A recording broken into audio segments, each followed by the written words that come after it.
Para sa mga nagnanais na magkaroon ng sariling bahay, good news po dahil extended na ang Acquired Assets Super Sale ng Pag-ibig. Kung hanggang kailan, alamin sa ulat ni Clazel Cordelia.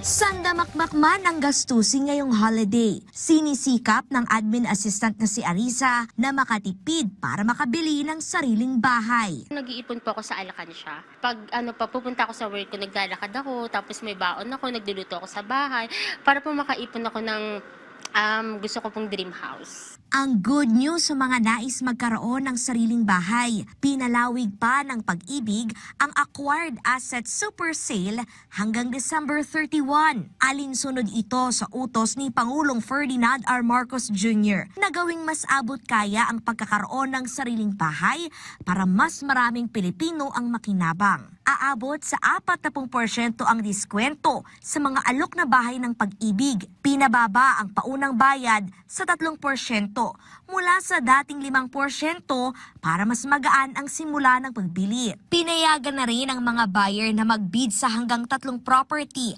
habang pinasimple ang mga panuntunan sa pagbili ng mga foreclosed na bahay. Sa ngayon ay may 44,000 bids.